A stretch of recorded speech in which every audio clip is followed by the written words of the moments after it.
नमस्कार शेतकरी मित्र. आता आपण या ठिकाणी सीताफळ छाटणी केलेली आहे. तर ही जी छाटणी झालेली आहे बघा, तर या ठिकाणी पुढे तर हा जी स्टंप आहे आणि हा स्टंप सेम ह्या ठिकाणी जर छाटला नाही पाहिजे, कारण ज्यावेळेस इथं फुटवा निघतो त्यावेळेस इथं फूट निघते, इथं पण फूट निघते, मग दोन्ही त्या ठिकाणी गर्दी होती आणि जर गर्दी झाली तिथं जर काळे असतील तर ते शेटिंग होत नाही. तर नेहमी छाटणी करताना ही जी छाटणी आहे तर ही थोडीशी चुकीची आहे.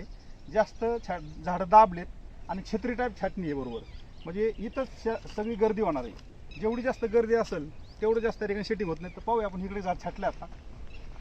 तर हे जे झाड छाटले हे अशा वेळेस छाटणी झाली पाहिजे. इथं पण पहा, आता ह्या स्टंप इथं खाली ठेवला आहे, हा स्टंप जास्त वरती ठेवलेला आहे. या ठिकाणी हा स्टंप कमी आहे, हा जास्त उंचीवर ठेवलेला आहे. तर या ठिकाणी पण हा स्टंप कमीच आहे, म्हणजे ह्या ठिकाणी जर फूट ज्यावेळेस शेंडा चालतो तिथून कळी निघते त्यावेळेस इथं म्हणजे दोन्हीमध्ये अंतर आहे खाली.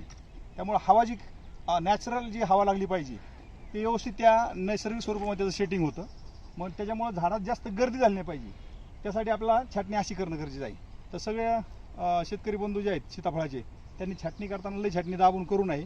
अशा पद्धतीने जर झिगझॅग शेटिंग केलं, झिगझॅग पद्धतीने केलं तर व्यवस्थित हवा खेळती राहते आणि शेटिंग चांगलं होतं नैसर्गिक स्वरूपात.